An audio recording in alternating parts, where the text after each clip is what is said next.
The Solitaire series, Episode 6, The Two of Spades, by Troy Lambert. Narrated by Troy Lambert. Two dogs raced around inside a chain-link fence in the backyard, barking furiously. One looked as if he'd nearly escaped the enclosure. "I call them Doug and Barry," a woman's voice said from behind him, and Alec jumped. "Clever," he said. "Jesus, you're quiet." "He's the gardener." "Who?" "Jesus," she said. Alec glanced at her. Brunette, tall for a woman, but still nearly a foot shorter than he was. She was almost what many men would call Amazonian. Her shoulders were square and broad, her waist thin, her forearms visible out the end of her sleeves, firm and muscled. Her large right hand clutched a tablet, and in her left she held a stylus that appeared tiny between her thick fingers. A single wireless earbud dangled from her left ear.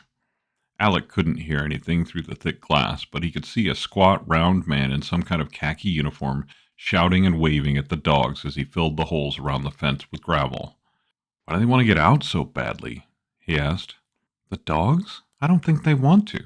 I think they just like to see him shout." It did look that way as the dogs ran up and down the fence line, barking and wagging their tails as the gardener chastised them and shoveled. "He tries to put some chemical around the perimeter that keeps them from digging. It lasts about 5 days, and he comes once a week, so it's just long enough between applications that they can start digging again." "Why don't you have him come more often?" "Are you kidding me? For what he charges? No way." "Clearly you can afford it." Alec gestured around at the room. Besides the elegant glass windows looking out on the yard and the gleefully digging dogs, there was a fireplace against one wall, rarely used. In front of it was a bearskin rug, polar bear as far as he could tell, and likely real. Surrounding that was a matching couch and love-seat set, and an odd-looking leather recliner that seemed out of place and appeared to be older than the rest of the furniture. The door he'd entered through consisted of solid redwood or something similar, and covered an entrance at least 9 feet tall. He had no doubt it was thick enough to stop nearly any bullet or other attempted assault. "I can afford it, of course," she said, interrupting his thoughts. "It's the principle of the thing. He knows I have money, so he charges accordingly. I won't give him the satisfaction of giving in. Besides, it's entertaining." He had to admit that was true. The dogs were shrinking back from the chain-link border where Jesus was spraying some kind of chemical they didn't like. Alex smiled, then turned back to his host. "So, I'm going to be working with you for a while?" "For me." "Excuse me?" "Not with me. For me. I'll tell you who to go chat with, how far you can go, and you do as you're told." "Okay." "You're new." "I am. I just started, and you're my first assignment, I guess." "I'm not your assignment, but I will give you one. There'll be simple ones at first, but I specialize in less resistant customers." "What does that mean?" "What's your title?" she asked him. "Collector." "Have you ever been dealt a card yet?" "Not sure what that means." "Ah, they do send them to me green. Okay, let me explain. I'm what you call a collector one. I contact people who may be behind on their debts a little and verbally encourage them to catch up." "Verbally encourage?" "You know, like when you get behind on your credit card payment, you get a phone call. That's me, only for Solitaire." "Can I ask how you got recruited?" "Sure. I was a bank teller for about 5 years, but I was getting paid shit. I drove an 11-year-old Kia to work, lived in a shit-ass apartment, and ate out once a month at most. But my recovery rate was nearly 87%. I would call people, empathize, tell them why they should pay, and I would make arrangements with them they nearly always kept. Someone from Solitaire noticed. Next thing I knew, I was working for them, calling gamblers and the like. When successful, I collected a percentage of what people paid. A good one, and I was making real money. Next came this house, the adopted dogs, and the cars, furniture, all the good stuff." "Impressive." "I think so too. You, my friend, are a collector too. If my efforts don't work, you get to go make an in-person visit before my next phone call. It tends to motivate people to pay much faster." "I figured that." "I'll tell you how far you can go in your efforts. If we collect, you and I split the percentage. If our methods aren't persuasive enough, we pass things on to the next level." "Okay, sounds good." "Do you have a gun?" "Yes." "You don't use it unless I say, and at this level, you never, ever kill a target. Get me?" "Got it. Never kill a target." "I mean it. If they die, their debt becomes yours. Understood? Yes. Here's your first job. She handed him an address. Bruises only, no broken bones, no further than a simple roughing up. I can do that, he said, reading the slip of paper. Report back here when you're done. Yes, ma'am, he said. Alec left through the front door, almost ashamed to walk to his aging Chevy. Hopefully, if this new job went well, he wouldn't be driving it for long.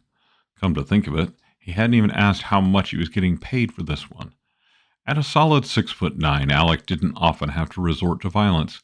He was trained in martial arts, several of them, but as a security guard and bouncer, he didn't often use them outside the dojo. When people saw his size, he asked them to do something, and they did it. Still, he wasn't known for his restraint. When he had to drop the hammer on someone, he often underestimated his own strength, their weakness, or the violence needed to resolve the situation. The first time he was ever charged with assault was also the first time a well-dressed man from an organization called Solitaire approached him. He had met him outside of the county jail when he was released on bail. Turns out, the man had paid to spring him. Alec turned him down, suspicious of something that seemed too good to be true. He'd taken his card anyway. The second fight resulted not only in his arrest, but his boss had also suspended him. So he called the number he'd been given, the man bailed him out again, Alec quit his job over the phone, and here he was. The car belched a large plume of blue smoke as he accelerated from the first stoplight and headed toward his destination. Metallica's Kill 'Em All album blasted through the speakers. As he turned into what he knew to be the right neighborhood, he slowed and turned the radio down, which somehow enabled him to see the house numbers better. He stopped almost directly in front of the house he'd been sent to, turned off the engine, and silence descended. The house looked pretty ordinary, probably 3 bedrooms or so, a 2-car garage, painted a pale shade of blue. The white paint on the trim and shutters should have been refreshed 5 years before. Alec unfolded from the tiny vehicle and strode to the aging front door, covered in scratches and looking worn down. He knocked, hard and loud, and it shook in his frame. Any harder, and it might have flown open. "Who is it?" a feminine voice asked from the other side. "Alec, from Solitaire," he said, as he'd been instructed. "I need to have a word with you." There was a long pause, and he raised his fist to knock again when he heard a click, the rattle of a chain, and the door opened.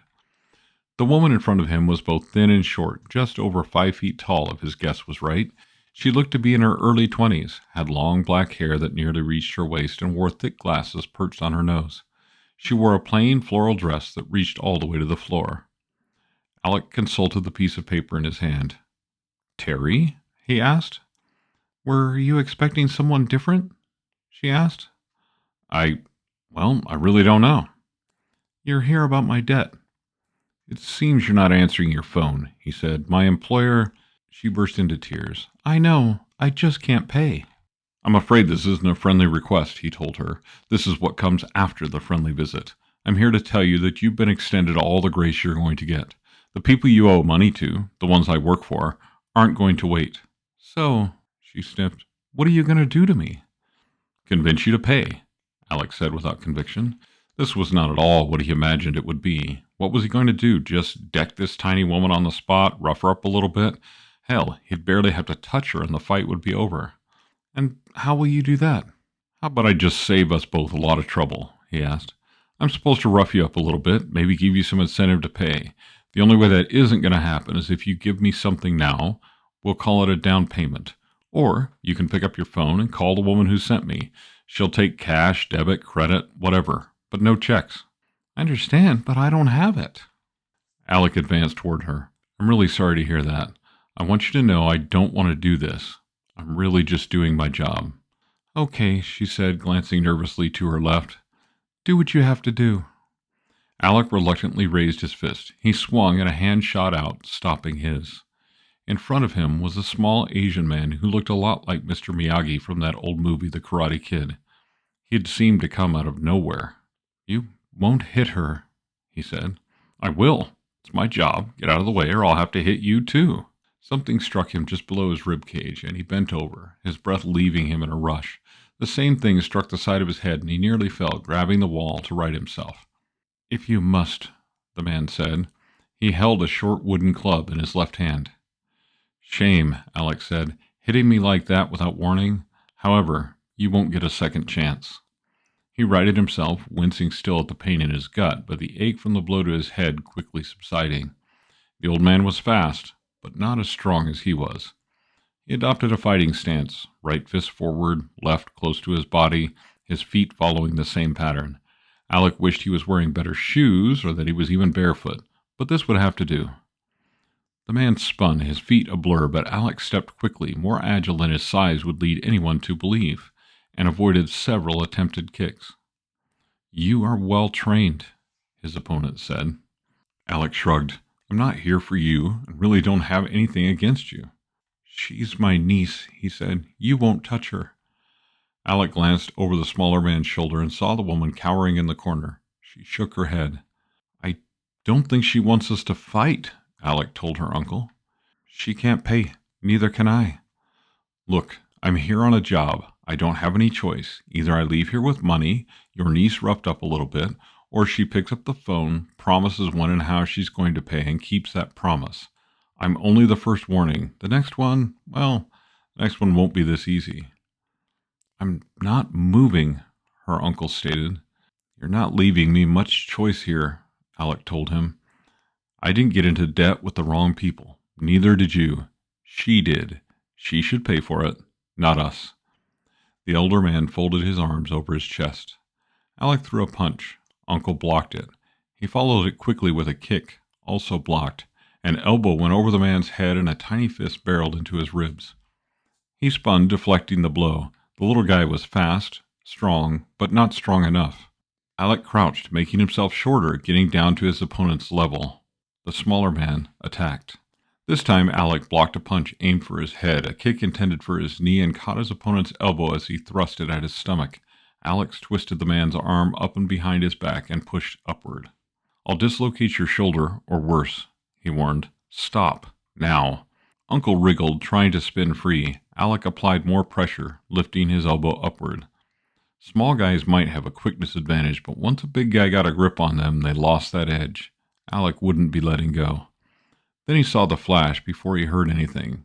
More sensed something happening. He turned, keeping his grip on his opponent and keeping him in front of him.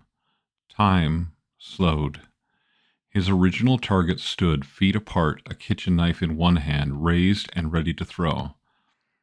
"Terry!" her uncle yelled. "Stop!" Alec said. But it was too late. Her hand came forward. The knife flew end over end through the air, light reflecting off the blade in regular rhythm. Alec pushed his opponent forward, using him as a shield. The older man managed to twist from his grasp, but fell into the flight path of the knife as he did. The blade entered his throat point first, but spun a little as it stuck and ended up at about a 45-degree angle, pointing slightly downward. A whistling came from around the knife, and the woman rushed forward as he collapsed into her arms. Alec knelt beside the pair to assess the damage, and time sped back up to normal. The knife was actually holding a hole open in the small man's throat, the only reason he could breathe at all. His mouth worked, but he could not speak. Blood seeped around the wound, and with each breath, more of it entered the man's lungs. If not treated soon, he would drown, bleed out, or both. "You need to get him an ambulance," he told Terry. "You did this," she said. "This is your fault."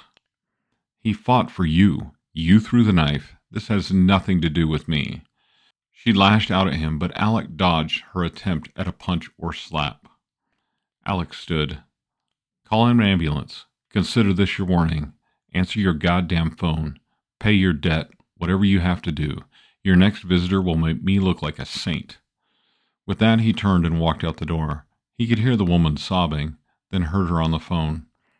"I need an ambulance," he heard her say. "My uncle has been stabbed." He kept walking. His fingerprints weren't anywhere on the knife, which had come from somewhere in the house. If she tried to charge him, he had a pretty good defense. And if she went after a solitaire collector without paying her debt, well, Alec didn't know what would happen, but he didn't imagine it would be good. He got in the tiny Chevy and drove back to the house he'd come from. He knocked on the front door. "Come in," he heard. Doug and Barry were quietly sitting in their kennel outside the window, now not digging at all. Jesus was nowhere around. The mannish woman came from around the corner, moving quickly. "What the hell happened?" she asked. "I went in to warn her. She had company. Whatever you said or did, it worked. She called a few minutes ago, paid her debt in full. What? She used someone else's credit card, even a different last name. Not that I care what method anyone uses to pay their debts, but I did ask her about it. What did she say? She said it was an inheritance. She actually told me to thank you for stopping by. What? Your first success, although you do seem confused. What happened? It's a long story, he said. Sit down. Let's have a drink and you can tell me all about it. Alec shook his head. Sure thing. I'm Jane, by the way, she said. You are? Alec. Good, Alec. Thanks to your success, you've also drawn a card. Oh, really? What's that? It's your starting place. You can thank Doug and Barry for making you the Two of Spades. Clever, Alex chuckled. Everyone starts somewhere, she said. So what in the world did you say to her? I think what I really did was enable her to collect an inheritance a little early, he thought to himself.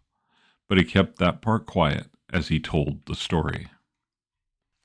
Thanks for listening to episode 6 of the Solitaire series, The Two of Spades, by Troy Lambert, narrated by Troy Lambert.